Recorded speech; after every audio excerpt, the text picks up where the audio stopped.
অনেকে বলে হুজুর রাগের মাথায় নাকি তালাক হয় না। আমি কি তালাক কি প্রেম পীড়িত করতে করতে দেয়? কিরে ভাই, পীড়িতের চোটে মহব্বতের চোটে বউয়ের প্রতি একেবারে ভালোবাসা গদগদ করে বলে ফেলে যে তোমাকে আমি তালাক দিয়ে দিলাম, এরকম বলে কেউ? রাগের মাথায় আমার বউকে আমি তালাক দিয়েছি, আজ প্রায় 7 বছর।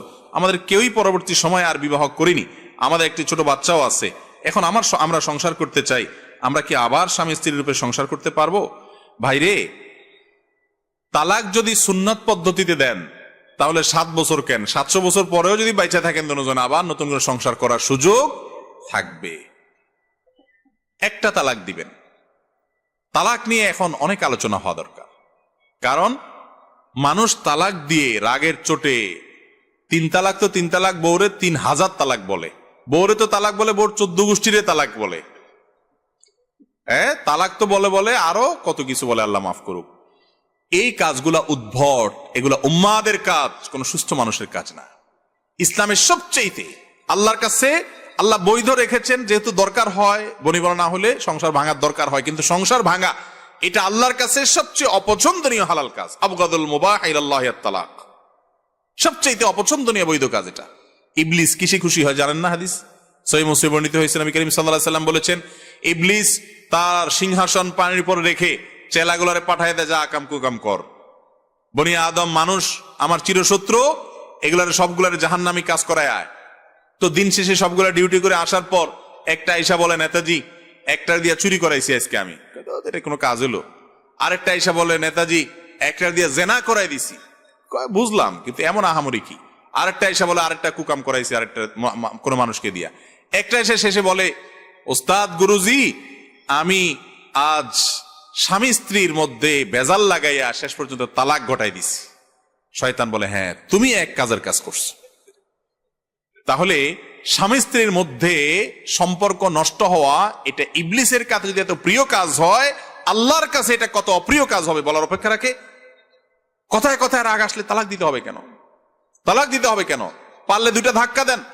মাথা বেশি গরম হয়ে গেছে, বৈধ গালি দেন। বৈধ গালি বুঝেন? বেয়াদব মানে মুখ খারাপ করে গালি না। 2টা বকা দেন, যাতে হারাম না হয় সেদিক খেয়াল রাখেন। বললাম তো, পারলে 2-4টা ধাক্কা দেন, দিয়ে পরে আবার নিজের সেফটি নিজে রাখেন। আমার আবার দোষ দিয়েন না যে আপনার কথা ধাক্কা দিয়ে মার খাইছি আমি।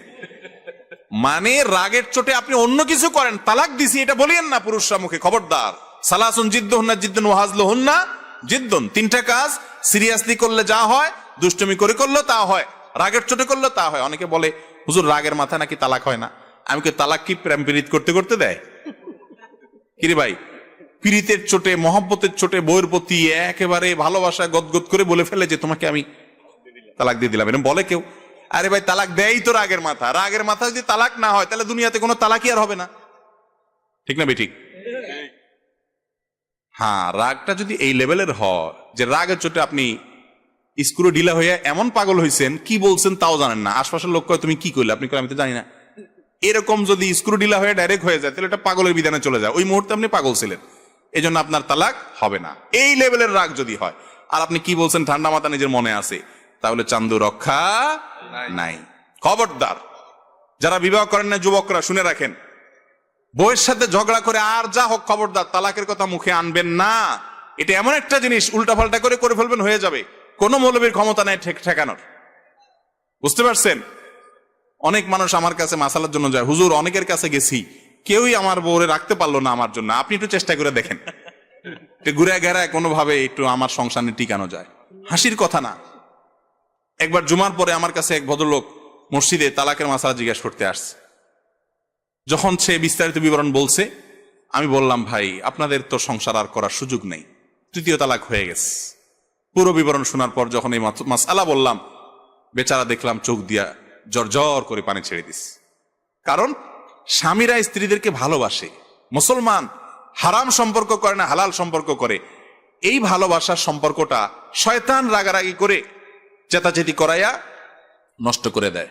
তখন সে যখন বুঝতে পারে, সে চেষ্টা করে আবার ব্যাক করার, কিন্তু এমন ভাবে তালাক দিয়ে ব্যাক করার সুযোগ থাকে না। তো সব গ্রামের হুজুর খাইয়া, শহরের হুজুর খাইয়া বড় বড় হুজুর কাছে যায়, যে বড় হুজুরের কাছে হয়তো বড় কোনো ফাঁক ফোকর আছে। কোত্থেকে ফাঁক ফোকর থাকবে? কোনো ফাঁক ফোকর নাই। এই জন্য তো সাবধান থাকবেন তো ইনশাআল্লাহ সবাই।